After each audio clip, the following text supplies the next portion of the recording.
মুরব্বী, আপনার দাড়ি সাদা হয়েছে আমি জানি। অনেক মুরব্বীরা এখনো সহিভাবে তেলাওয়াত করতে পারে না, আছে না? কি করেছেন সারাটা জীবন বলেন? জীবনে টাকা পয়সার জন্য তো কম দৌড়ান নেই, আপনি তো খুব কম সময় পরিশ্রম করেন নাই। অনেক মানুষ রাস্তার কিনারায় দাঁড়িয়ে আছে, একজনকে দেখি দাঁড়িয়ে দাঁড়িয়ে কি যেন ভাবছে। আমি জিজ্ঞেস করলাম, বাবা কি ভাবছেন?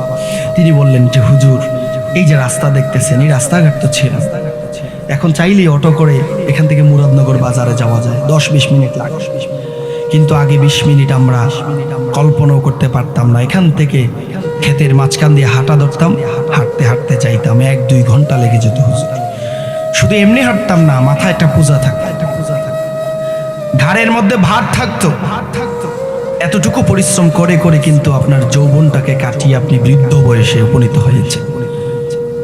আপনার জীবনে অনেক কিছু দেখেছেন, খাল ভরাট করে রাস্তা হতে দেখেছেন, নৌকায় চলে যেই রাস্তা পাড়ি দিতেন সে রাস্তা এখন গাড়ি দেখেছেন, পায়ে হেঁটে মানুষ হজ করতো সেখানে আপনি এখন বিমানে করে হজে যায় মানুষ, সেটাও দেখছেন। এত কিছু দেখলেন, কিন্তু আপনার ভিতরে সে আলো জ্বালালেন না, যে আলো আপনার কবরে আলো হয়। সেই কোরআন আপনি সহি করে পড়লেন না।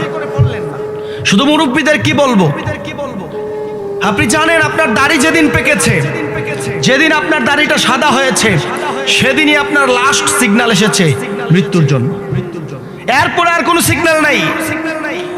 আপনি যদি একটু চিন্তা করে দেখেন, দেখবেন আপনার ঘাড়ে মৃত্যুর ফেরেশতা নিঃশ্বাস ফেলতেছে। আপনার দুয়ারে মৃত্যুর ফেরেশতার একটা কদম লেগে আছে, কখন যেন আপনাকে ধরে ফেলে। এ হচ্ছে সাদা দাড়ির সিগন্যাল। কিন্তু আফসোস, এই অনেক সাদা দাড়িওয়ালা বাবারা আমার, চাচারা আমার, আপনারা কোরআনের তেলাওয়াতটা এখনো সহি করেন নাই। এর চেয়ে বড় ব্যর্থতা, এর চেয়ে বড় বদান্যতা, এর চেয়ে বড় নাফরমানি আমার আল্লাহর সাথে আর হইতে পারে না, ঠিক কিনা বলেন? অনেক মুরব্বীরা কষ্ট পাবেন যে হুজুরে আনলাম, এবারে একটু ভালো মন্দ কথা বলবে, একটু কান সুখ হবে, মন সুখ হবে, চলে যাব না। আপনি আজকে একটু চিন্তা করে দেখবেন, আজকে ভাববেন 13 তারিখ, আজকে ভাববেন, কারণ আপনি জানেন না যে কাল সকালে আপনার সূর্য উঠবে কিনা, জানেন? আজকেই ভাবতে হবে, এখনই ভাবতে হবে। ও যুবক, শুকরিয়া আদায় করো কোটিবার, শুকরিয়া আদায় করো কোটি কোটি বার। কেন? তোমার মতো অনেক যুবক আগামীকাল সকালে জানাজার জন্য প্রস্তুত হয়ে গেছে। অমুরব্বী, একটু ভাবতে হবে, এই জিন্দেগি কেমনে কাটাইলাম, এই জিন্দেগি কোন পথে কাটাইলাম। কাল সকালে আমার মতো কত মুরব্বীর নাম মসজিদের মাইকে ঘোষণা হয়ে যাবে, ঠিক কিনা বলেন? এইটাই তো দুনিয়া। আমার ভাই, আমার বোন, আমার বাবা, আমার আত্মীয় স্বজন, কেউ না কেউ একদিন না একদিন চলে যাচ্ছে।